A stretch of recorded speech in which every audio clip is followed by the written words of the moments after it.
So so far, this is an ongoing study. So far, 65 people have answered the survey. 97% of them are female, 30 to 75 years old. The discarnates are only 35% female and are aged 17 weeks to 95 years. And then the time between the person's death and the time that the sitter had the reading was 2 days to 34 years. The mean being about 3.5 years. So we asked these, and these are 4 separate questions. So please rate the level of grief you felt before and then after receiving a reading from the medium, and then before and after working with the mental health professional. So I felt no grief, I felt some grief, but a very low level. I felt somewhat low, manageable level. I felt somewhat high and very high, almost unbearable level of grief. And so this is what we saw. So this is the mediumship reading. So before the mediumship reading, the people were a little bit higher than high, than somewhat high. And then after the reading, they were a little bit lower than somewhat low. And the change in that mathematically is 1.22, which is 10 to the negative 26, statistically significant. So readings were making people feel better. And then a subset of the people had also seen a mental health professional. And there was 19 people. So they were at a much higher level of grief. So that makes sense. If your grief is unbearable, that would drive you to seek mental health professional counseling, not to a medium. In today's world, that is. In the future, that may be different. And then afterwards, a little bit less than somewhat high. So again, that's a statistically significant change. So that was also making people feel better. The crazy thing, I guess, is the change between the change is also statistically significant. So people were reporting that a mediumship rating was making them feel, I guess you could say, more better than work with a mental health professional. So that's pretty impressive. That surprised us, in fact. So we said at the end of the survey, if you have any questions if you'd like to share any comments about your grief with the experimenters, here you go, please do so. So these were some of the things people said. I felt better after being with the medium. She stated things to me that were personal from my dad that no social worker could have done. The medium reached my heart, the social worker my mind. And then another person said, when my first mental health professional negated the reading I had with a medium, I switched to someone who understood and supported my new reality and therefore received much more constructive help with my grief. So there's a consumer who left someone because they didn't honor this experience that she'd had with the medium. And then another person said, the combination of assistance from a mental health professional and a medium is of significant value in processing grief and corroborating one's belief in life on the other side. So the two together, I think, is where the magic happens. I think, when you see a medium, you just go and leave. And now you have all of this information. And that often requires someone trained in psychology to help you integrate that information into your world. So we're really interested at Winbridge in training mental health professionals how to work with mediums to integrate the information that they're providing into their practice.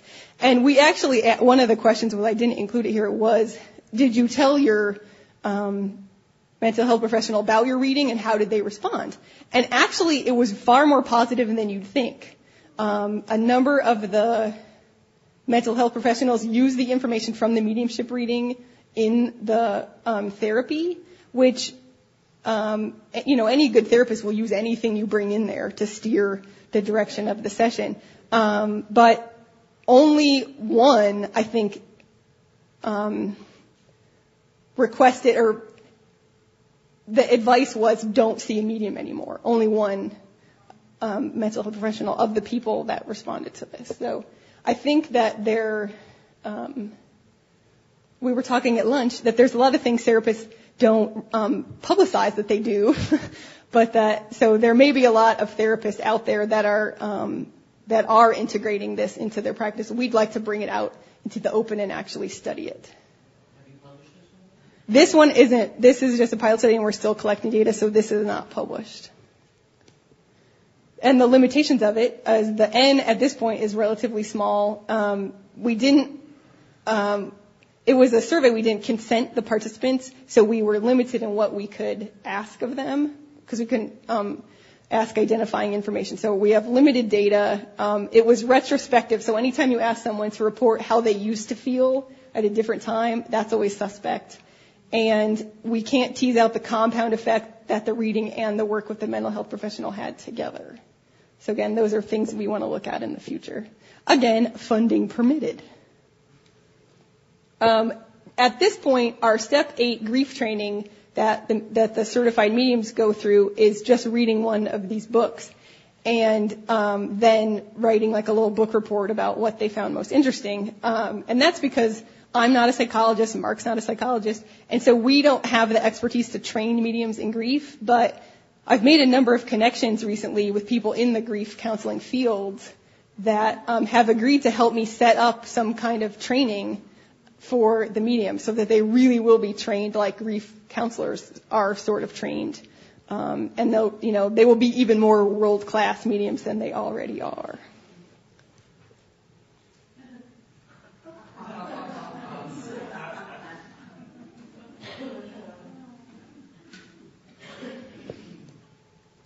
Okay, so this is not published data, but just some things that I've noticed in all the mediumship readings that I've heard. So, it's my feeling that when you hear mediumship reading, you could put all the statements into one of three categories. Information identifying the discarnate, so I call that, it's me, it's me. Information showing the discarnate is still aware of the sitter's life. I'm here. And then messages for the sitter. I love you. So that's the purpose of a reading, in my experience, is the person trying to prove that the medium is talking to the right person, that they are still around, and aware of the sitter's life since they died, and then messages. I love you. So these are some real world examples of this. So things identifying the discarnate. When he didn't like someone or something, he would certainly let you know his feelings. Her passing was quick and unexpected. She was intelligent and enjoyed learning. I see a lot of books around her. He loved playing baseball. So you can see all these things would help you determine if that was the right person that you were hearing from. And then he shows himself wearing glasses. So I think this one is really interesting because with no body and no visual apparatus, you don't need to refract light into your brain of your dead body. So why would you need glasses as a dead person? Only to identify you to other people. If I was dead and I was trying to prove to Mark that it was me, I would have to show myself wearing glasses because that's how he would recognize me. But what if you were a dead optometrist or something? that would be an important part of your identity. It would be, and the medium would report seeing glasses, and that would be a hit either way. Might make a spectacle of yourself. Oh, boo! The second category here is I'm here. So things that have happened in the sitter's life since the person died. So there's a wedding coming up. He says, I will be walking her down the aisle. You are redecorating or painting. She likes the new color. You sing to him and he hears you. And he likes the photo album you put together. So that's things that let the sitter know that the deceased is aware of those things that the sitter's doing. And then messages for the sitter. He is okay and is not in pain anymore. That's really common, as is there was nothing you could have done to prevent his passing. You hear that a lot too. This is a direct quote from a reading. The deceased is apologizing for using the word idiot and saying she is sorry for calling the people she loved in her family idiots. So, it's things like that make you go, I don't think it's psi. I don't think that's telepathy. That someone's calling someone idiots, but maybe. And then this one is also really common. She is reassuring the family that the dog is with her and okay. So animals often show up in mediumship readings. And so that leads to the question, whose consciousness survives? So we've heard from spiritual people, non-spiritual people, people who never thought about life after death when they were alive, didn't have any spiritual practice, adults, children, infants, and lost pregnancies, and companion animals. So I've heard mediums talk about dogs, cats, horses, birds, and rodents in the readings I've heard. That's not to say goldfish don't show up. I just haven't heard them. But that's really interesting because if we're saying that, well, if my deceased sister shows up in a reading, that's proof to me that my sister is still around, but then my dog is with her, then that means that my dog's consciousness also survived, which means my dog was conscious to begin with, that they're no different than we are. So these are just some smarter people than me said some things that I wanted to talk to you about. The soul is the same in all living creatures, although the body of each is different. So Hippocrates, the father of modern medicine, said that. And then I've been reading Stranger in a Strange Land for the first time, and I'm really enjoying it. It's really good, but I'm not done, so no one spoil anything for me. But I was this was just last night I came across this. So man's self-awareness, sheer conceit. There was no way to prove that sperm whales or sequoias were not philosophers and poets exceeding any human merit. I thought that was interesting when we talked about synchronicity, and you said sequoias today, sort of for no good reason.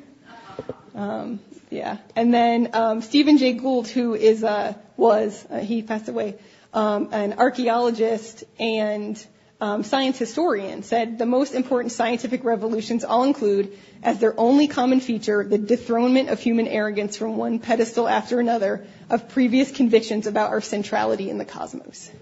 So to think that we're the only ones that survive death is a little arrogant, as Stephen Jay Gould is saying. Okay.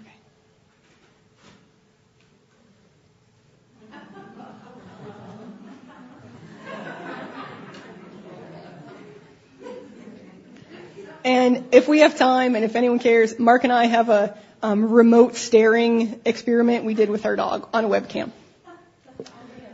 We can talk about that later.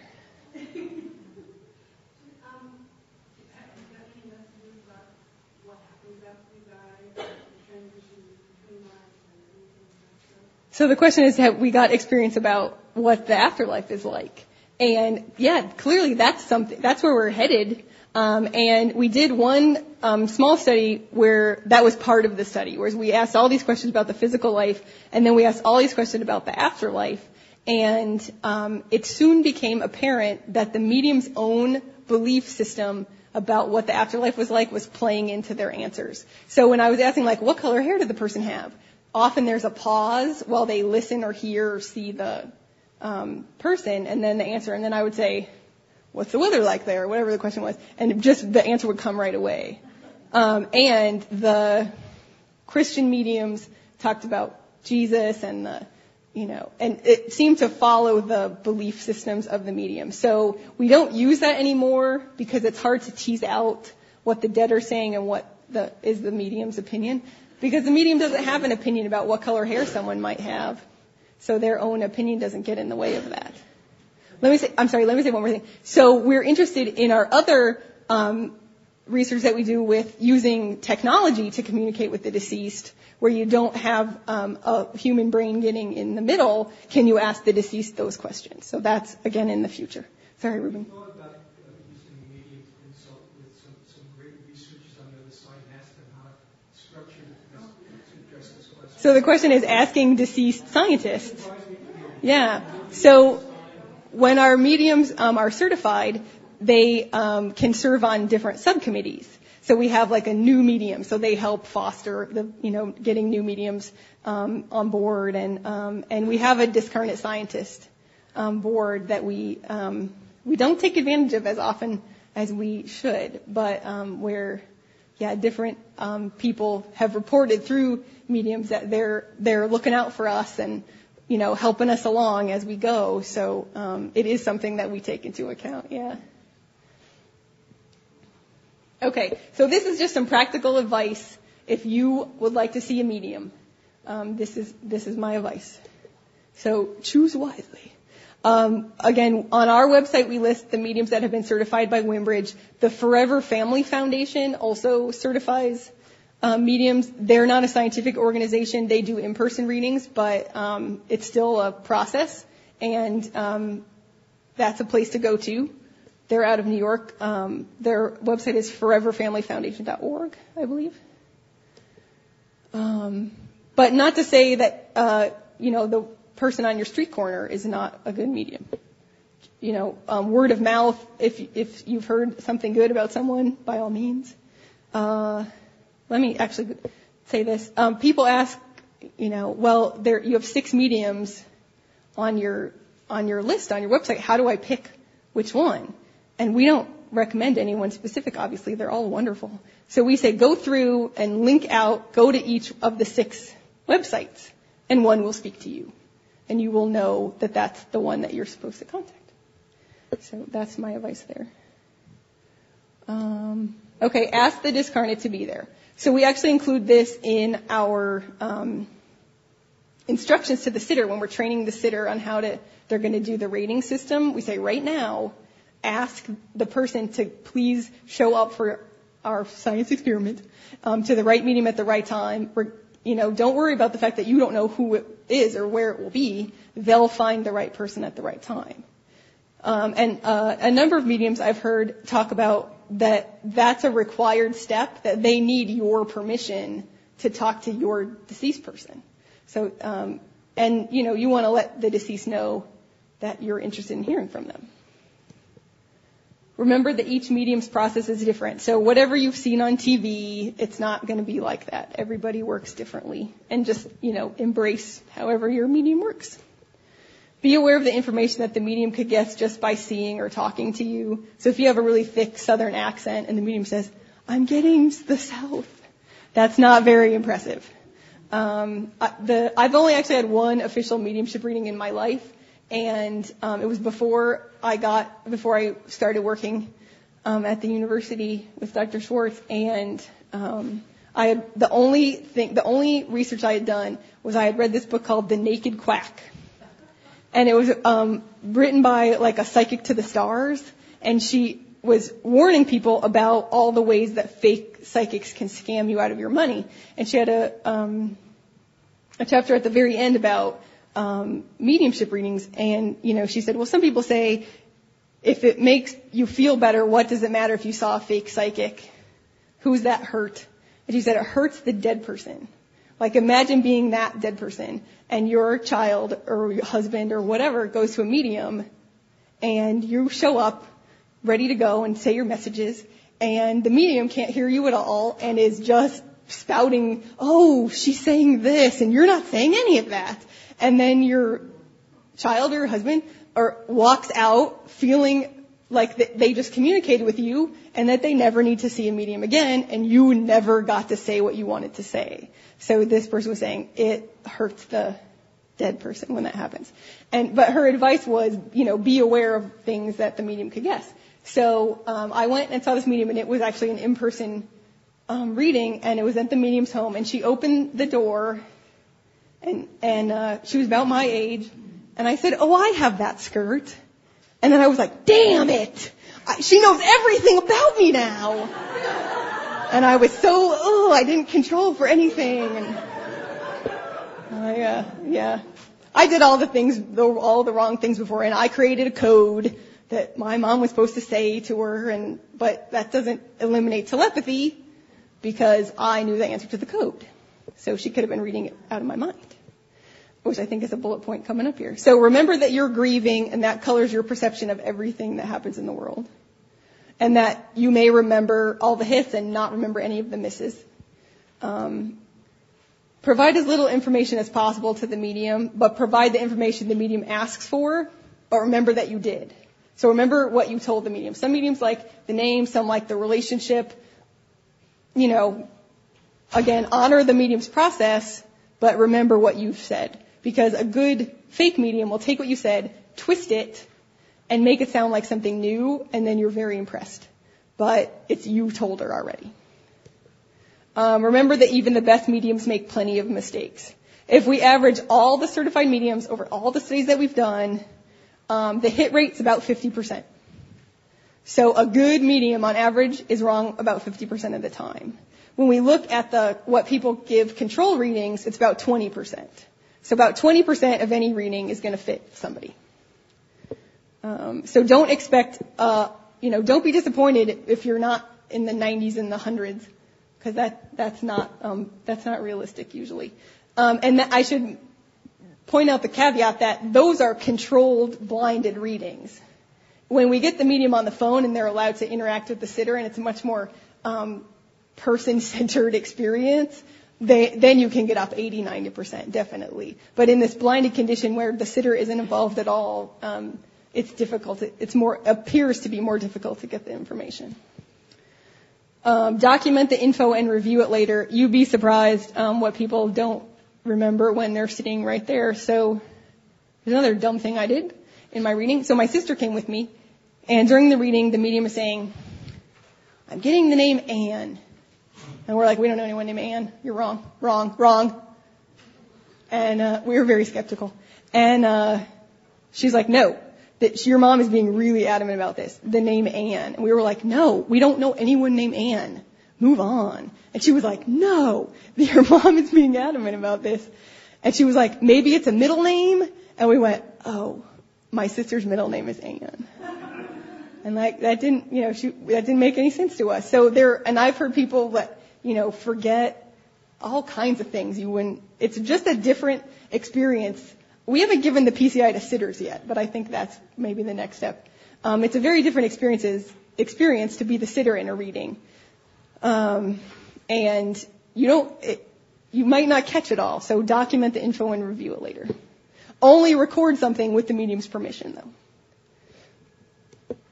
Don't create codes or ask proof questions. Like I said, you know the answer to the code. So even if the medium gets it, it doesn't eliminate telepathy, which we've seen a lot of evidence for earlier today. So, it's easy for that to be the explanation. So, we always say the deceased are very, very clever, and they will find a way to prove it to you. You don't need to create some code. You'll know. Remember that it isn't a phone call. The medium is not on the phone hearing from the deceased person. There's often symbolic information, and it happens quickly, that they have to interpret. So they're not, it's not direct. They're not on the phone, basically. Don't say no when you don't know. "No, we don't know anyone named Anne." But say no when you're sure. So "I don't know" is very helpful. And so is "no." Because if you try and give the medium the benefit of the doubt, but it isn't right, that just is screwing with the medium's process. So if you say no, then they go, "Oh, okay, I'm not interpreting, I thought of two interpretations. If you're saying this one is wrong, then it's this one." So telling the medium everything she says is right, that doesn't help anybody. I'm sorry, I refer to mediums in general as she, and I have Dave's permission that does not offend him. But 90% of the mediums we work with that I've met are female, so I just say she. Remember that which discarnates and which items come through are not up to the medium. So, we often hear of sitters saying, "Well, I want to talk to this person, and I want you to get this information." Like, that's not up to the medium. That's up to the deceased person. And we don't know if your psychology is involved. Maybe you're not ready to hear from that person, or maybe you're not ready to hear that information. We don't know. So when we train our sitters, we say, trust that the information that comes through and the people that come through are for the best and highest good. That for some reason, that's how it was supposed to be. Oh, we're getting near the end, so there's a pop quiz. So this is what some other people in the world have said about death.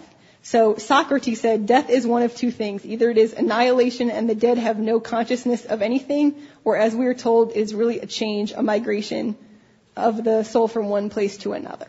So now I have some other ones, and we're going to have to guess who said them.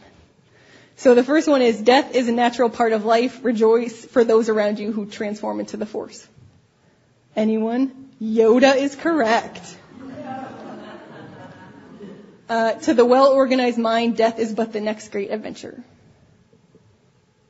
That was Albus Dumbledore, headmaster at Hogwarts. And then the last one here is, without death, life would be meaningless. That was the great American philosopher Dave Mustaine. Does anyone know Dave Mustaine? He's the lead singer of Megadeth. And when asked why all his songs are about death, this is what he said: without death, life would be meaningless.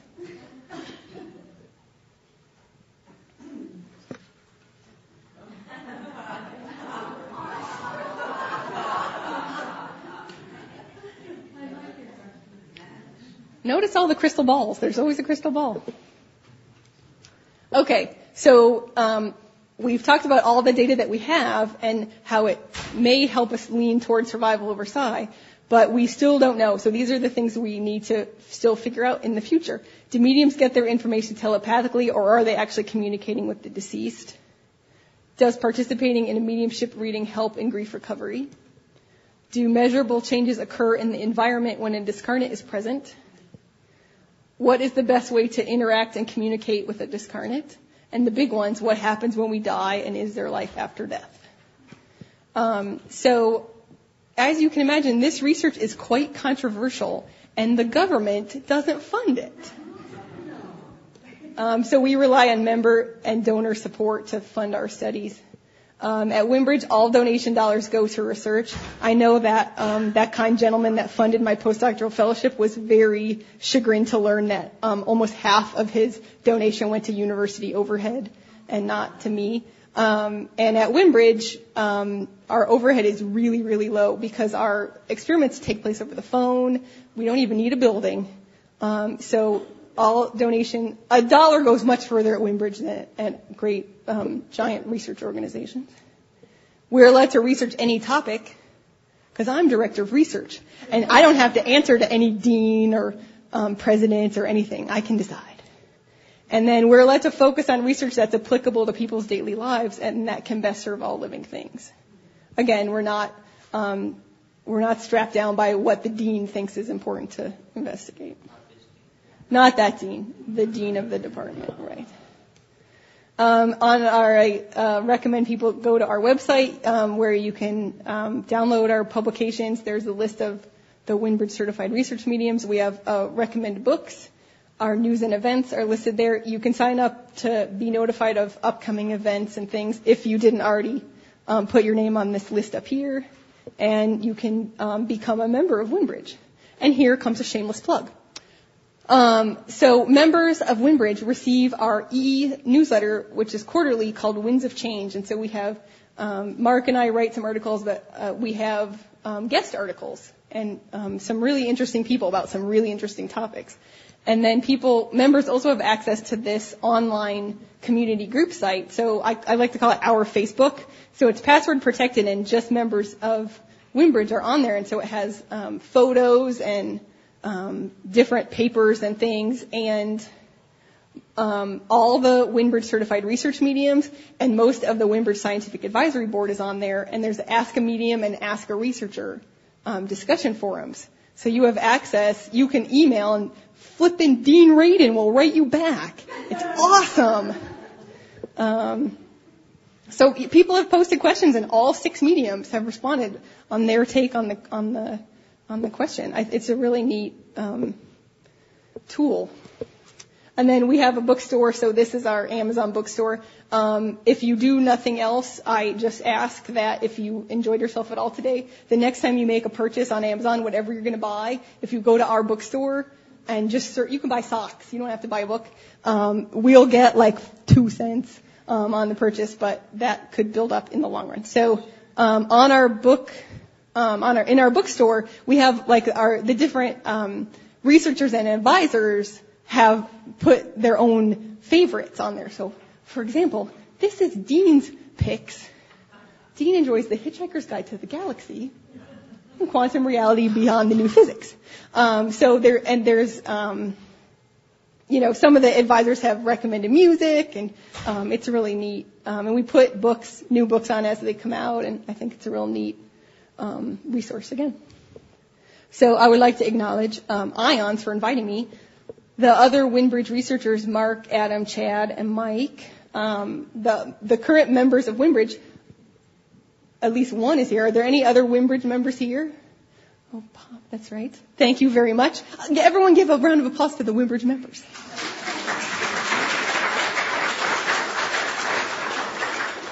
For supporting this crazy-ass research. I also want to thank Forever Family Foundation, who's very supportive of our work, the Beale Foundation and the American Association of Electronic Voice Phenomena, both of who gave us a grant this year, the Wimbridge Medium, Samara, Dave, who you'll hear from in just a moment, Joanne, Deborah, Doreen, and Stephanie, and our Wimbridge Scientific Advisory Board. Stephen Browdy, Bruce Grayson, Jim Tucker, Emily Kelly, Erlander Haraldson, Dean Radin, Peter Hayes, Etzel Cardinia, Jane Catcher, Lou Rudolph, and Mark Scholl. And if anyone has questions after you go home, I can be reached at that website. And that email, I'm sorry.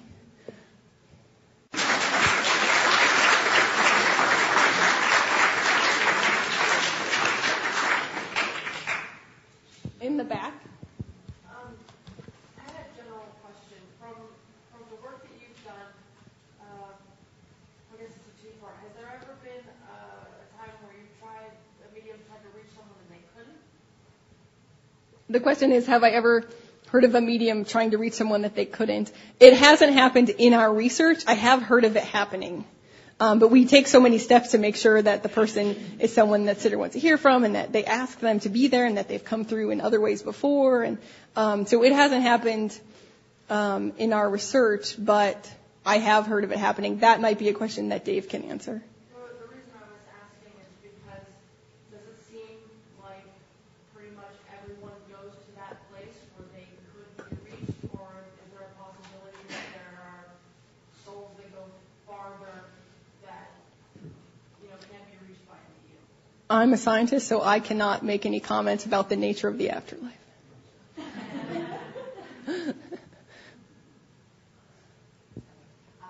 Have you or me, this is a little bit off the topic, have you done any research on the effectiveness of dowsers? Because of the dowsers using the pendulum? It's about dowsers. People use pendulums or other things. And I think that speaks to, we were talking earlier about how the body is, the body gets the information, and then only when it becomes conscious do you have access to it. That's a way that you can hear from the body. I think that's one of its uses. Well, it also raises the question of talent. Some people are very talented in dowsing. I've worked with a dowser who specializes in map dowsing, and she's like a clairvoyant, can find locations much, much better than most remote viewers can, because she can pinpoint a spot on the map. And so I was thinking about this and your work with mediums, that they're a specialized kind of psychic. And so I wonder whether the reason why the mediums will feel that there's a difference between the contact with a departed person versus a psychic reading is because their specialty is not psychic reading. Whereas, well, it's a kind of psychic reading. No, but they do psychic readings too. Well, for people who call themselves psychic mediums. So the question then is, for someone who, for example, might specialize in tarot reading, well, not always, but oftentimes they're actually reading the person. They're reading about the living person. That is a different kind of talent. So I think they may have a different kind of answer than a medium would. I don't know how to discriminate between psychic and medium other than who is the one that's supposedly being read. Reading the living may be a different skill than reading the dead. Right. Yeah. And it's important to keep in mind that when the medium is communicating, allegedly, with the deceased, that's a form of telepathy. That's still mind-to-mind communication, just a dead mind and a living mind. But most of the mediums that we work with, they're mediums that's what they do for a living, and part of what they do involves mediumship readings for the deceased, and part of it involves psychic readings for the living. So they're experienced in both things. And during any one reading, they can receive information from both sources and experience it differently, even within one reading. So we'll take a few more questions and then take a break. Well, I feel like I just heard you say mind to mind, whereas I'm not necessarily sure that's the way it works. It may in fact be more energetic. Right. That's a very broad definition of mind when I say mind to mind. Yeah, we don't know what that means, what the dead person's mind is. Yeah. So I'm not making that distinction between mind and energy. Yeah.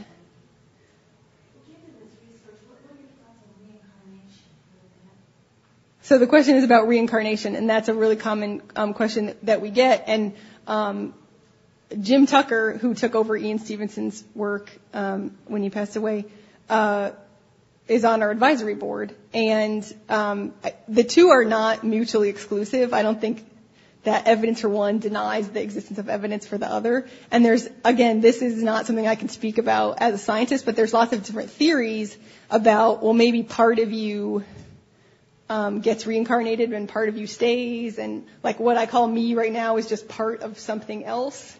So even though I'm here, a medium could really talk to the other part that's, so that it may not be a 1-to-1 ratio, basically. Have you heard of a dead person entering a live person's body temporarily to give a message to a loved one? That's how trance mediumship works. We haven't looked at that specifically. That might be a question for Dave. I'm worried that it's already 3:30, so why don't we take a 10-minute break and we'll let Dave talk and do some demonstration readings, and then if we have time, and I'm willing to stay after if you are, then we can answer some more questions. So why don't we do that? So 10 minutes.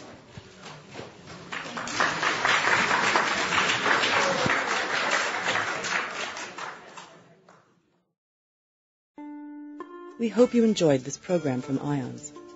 Located in Petaluma, California, the Institute of Noetic Sciences is a non-profit membership organization that conducts scientific research into the potentials and powers of consciousness.